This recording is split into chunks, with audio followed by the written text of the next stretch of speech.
building here. We see now the most activity up right where those firefighters are, Eliana. Repeat your question one more time for me, Michael. Yeah, I was just saying most of the activity, fire activity right now is very close to those firefighters.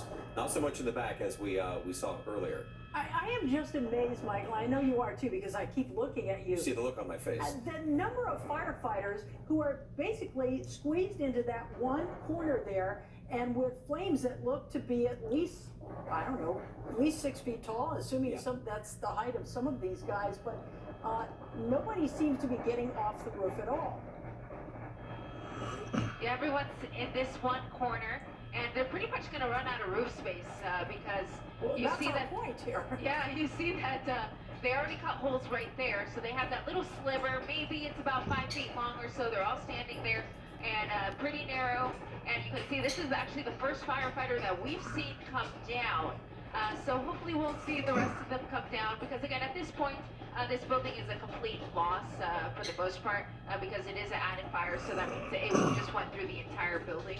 But again, we're seeing a lot more white smoke, which is always a good sign. But that one section where they're standing is still where we're seeing a lot of active flame. Yeah, one firefighter down at least, as we saw while Eliana was speaking here. But again, most of the fire activity up near where those firefighters are as they continue to get holes in that roof. When we first got on with this fire colony, you notice the back half of that building was the center of concern. And now there's not much left of the roof space. Ileana, can you give us an exact location? Talk about some of the streets that are blocked off here, just for people who might be moving into the Westlake District area. Yeah, absolutely, because this is always a very congested, busy area, as you mentioned before, Colleen. The exact address is going to be 2806 West 7th Street. So that's going to put it right at the intersection of 7th and Hoover. The nearest landmark is going to be MacArthur Park. And in terms of street closures, of course, we're going to be looking at 7th Street, which is the street that is running up and down across the screen. That's going to be shut down, and then Hoover's going to be shut down. That's a major thoroughfare here through the area, so people will be impacted. In fact, I'll zoom in here on some drivers that are coming right up to the fire, realizing that they can't go any further, and they're forced to turn south. So this is a very busy area because you have a lot of apartments.